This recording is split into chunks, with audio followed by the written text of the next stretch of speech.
اعوذ باللہ من الشیطان الرجیم بسم اللہ الرحمن الرحیم الحمد للہ رب العالمین وصلی اللہ علی محمد وآلہ الطیبین الطاہرین۔ عزیزان گرامی قدر، جن آیات کی طرف قرآن کی نور کی جانب ہم بڑھ رہے ہیں، انشاءاللہ کہ خدا ہم سب کو قرآن کی شفاعت سے اور اس کے ساتھ ساتھ اہل بیت اطہار علیہ السلام کی شفاعت سے بہرمند فرمائے۔ ان ایام سفر المظفر میں جو عشرہ سجادیاں ہیں، عشرہ زینبیہ ہیں، جو عشرہ سکینہ بنت الحسین ہیں، اور ہم چہلم سید الشہداء سے قریب تر ہوتے چلے جا رہے ہیں، انشاءاللہ خدا اس نور قرآن سے میرے اور آپ کے قلب کو تعلیمات اہل بیت علیہ السلام سے اس طرح سے مزین کرے کہ ہمیں اس اربعین پر ہمیں اپنے وقت کے امام مہدی اجل اللہ تعالی فرجہ الشریف کی زیارت نصیب ہو، ایسی بمعرفت زیارت کہ ہم آپ کے ظہور کی زمینہ سازی میں ایک بہتر، ایک مثبت کردار ادا کر سکیں۔ سورہ انعام کی آیہ نمبر 151 کی جس پر تمام جزیات پر اس کی ہم نے بات کی، جس میں پروردگار عالم ارشاد فرماتا ہے بسم اللہ الرحمن الرحیم قل تعالوا اتل ما حرم ربکم علیکم الا تشرکوا به شیئا وبالوالدین احسانا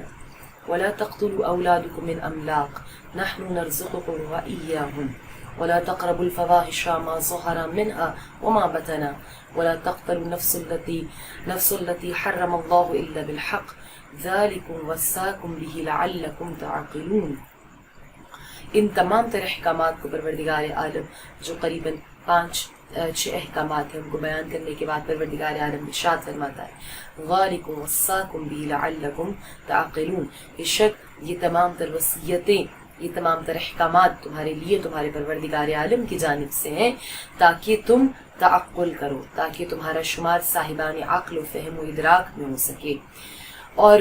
یقیناً جب انسان خدا کی معصیت سے اور نافرمانی سے بچتا ہے تو عقل کے دریچے ہیں جو کھلتے چلے جاتے ہیں، حکمت ہے جو اس کے قلب میں جگہ پاتی چلی جاتی ہے۔ جب یہ قلب انسان کا گناہان سے پاک اور پاکیزہ ہوتا ہے تو پھر اس میں نور الہی جلوہ گر ہوتا ہے، جس کے لیے معصوم نے فرمایا قلب المؤمن عرش الرحمن، مؤمن کا قلب عرش الہی ہے۔ یہ عرش الہی تبھی بنے گا، اس میں نور الہی تبھی آئے گا کہ جب ان حرام کردہ امور سے انسان پناہ مانگے گا، دور ہوگا، ان رانگ پریکٹسز کو اور ڈوئنگز کو اپنی زندگی سے دور کرے گا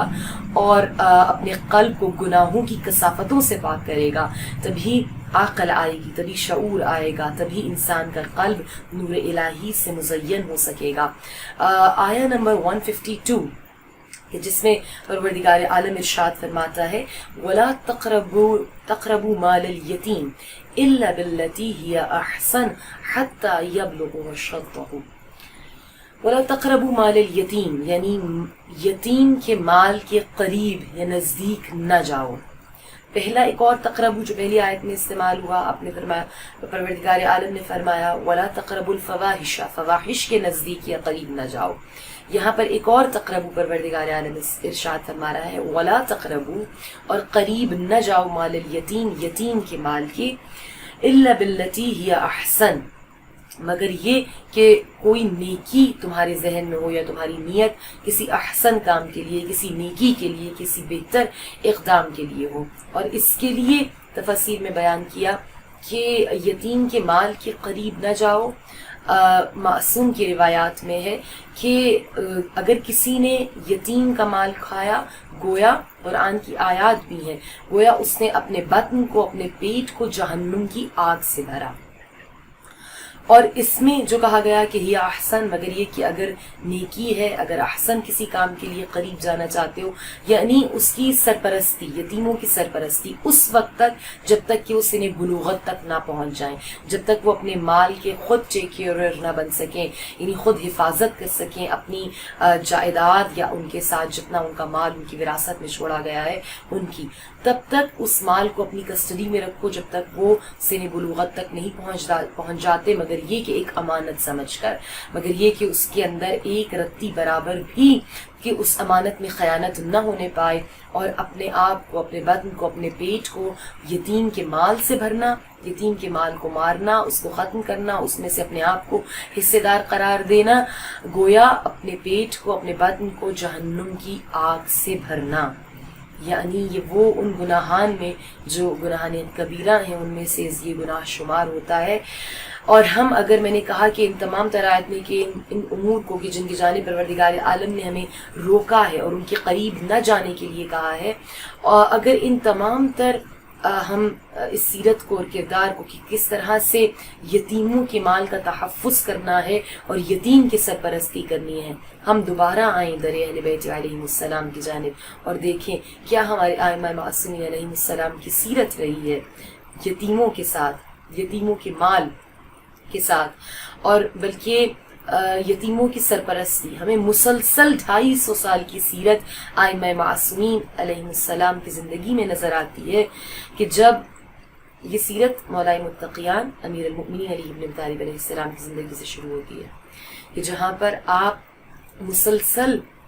ہر رات کو اناج اپنے کاندھوں پہ رکھ کر لے کر جاتے ہیں اور بیواؤں، غریبوں، یتیموں، محتاجوں، مسکینوں کو باہم فراہم کرتے ہیں. اس سیرت کا تسلسل حتیٰ کہ ہمیں زندگانی امام سید السجاد میں بھی نظر آتا ہے.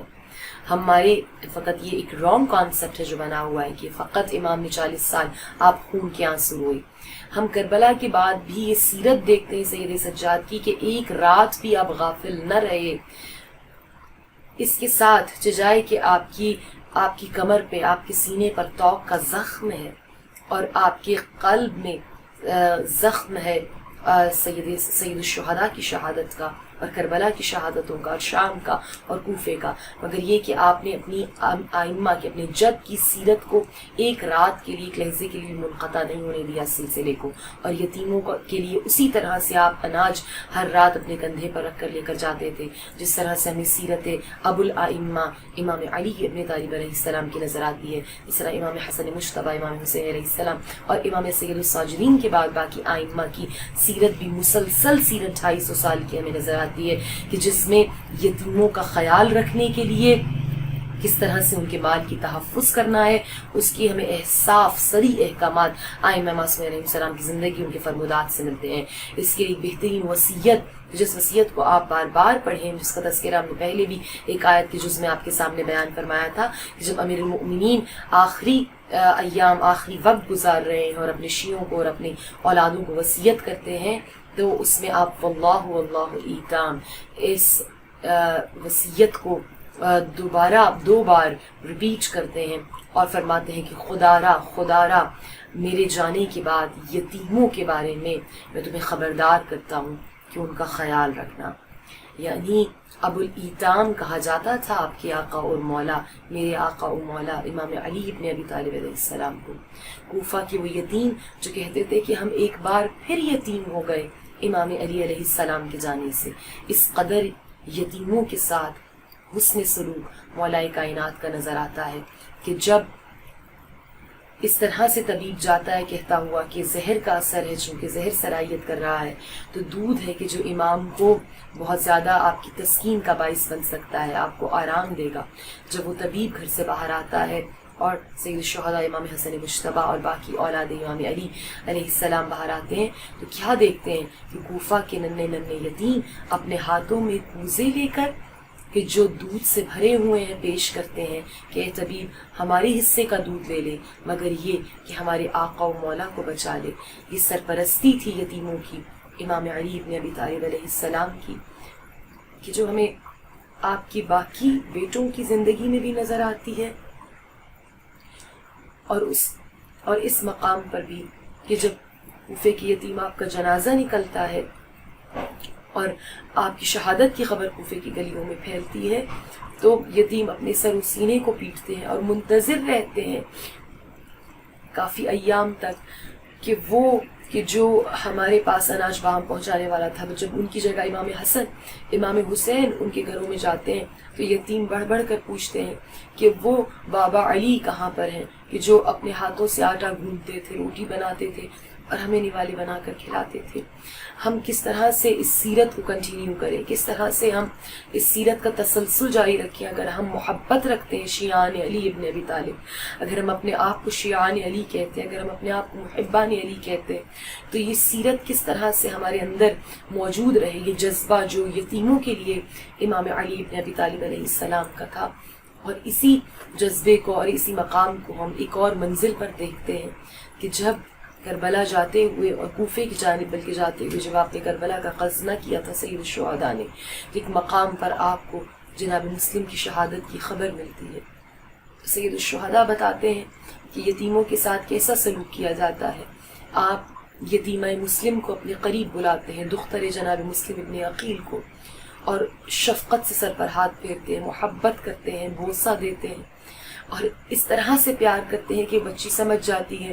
کہ آج سے پہلے کبھی بھی چچا نے مجھ سے اس طرح سے پیار نہیں کیا، لگتا ہے کہ میرے بابا اب اس دنیا میں نہیں رہے۔ گوشوارے منگواتے ہیں، اپنے ہاتھوں سے کانوں میں پہناتے ہیں۔ یقیناً ان تمام تر مناظر کو آپ کی بیٹی سکینہ بنت الحسین ملاحظہ فرما رہی ہیں، مگر عزیزان جب یہ ائمہ یتیموں سے اس طرح کے سلوک کی تعلیم دیتے ہیں، جب خود یتیمہ حسین کی باری آتی ہے تو امت تمام تر تعلیمات کو، رسول اللہ کی تمام تر تعلیمات کو، مولا علی کی فراموش کر دیتی ہے۔ اور یتیمہ حسین کے ساتھ کیسے سلوک کیا جاتا ہے کہ وہ بچی کہ جب خیام جل رہے ہوں، ایک خیمے سے دوسرے خیمے میں بچے جا رہے ہیں، مگر اس بچی کو شمر کے تماچے کھانے پڑتے ہیں، کانوں سے گوہر چھین لیے جاتے ہیں، کرتے کے دامن میں آگ لگتی ہے، اور وہ بچی بے ساختہ مقتل کی جانب کبھی واہ عباسہ کہتی ہوئی، کبھی واہ حسینہ کہتی ہوئی، کبھی واہ علیہ کہتی ہوئی، واہ محمدہ کی فریاد بلند کرتی ہوئی جاتی ہے۔ کس قدر امت نے جلدی فراموش کر دیا کہ یتیموں کے ساتھ کیسے سلوک کیا جاتا ہے، یتیمان حسین کے ساتھ کس قدر بدتر اس امت کا سلوک رہا۔ اس طرح سے گوشوارے چھینے گئے بچی کے کہ جب بھی آپ کسی کروٹ سونے کے لیے کرتی تو آپ کسی بھی کروٹ سکون نہ لے پاتی، ہمیشہ یہ کہتی کہ پھوپھی اماں میرے کانوں میں اس قدر تکلیف ہے کہ میں کسی کروٹ چین نہیں پاتی، سکون نہیں پاتی۔ خدا انشاءاللہ صبر جناب سکینہ کی طفیل، مصائب جناب سکینہ بنت الحسین کی طفیل، ہمیں یتیموں کے ساتھ وہ سلوک روا رکھنے کی توفیق دے کہ جو قرآن کی آیات کے مطابق ہے، اور انشاءاللہ تعلیمات اہل بیت علیہ السلام پر عمل کی توفیق ملے۔ الا لعنت اللہ علی القوم الظالمین وسیعلم الذین ظلموا ای منقلب ینقلبون۔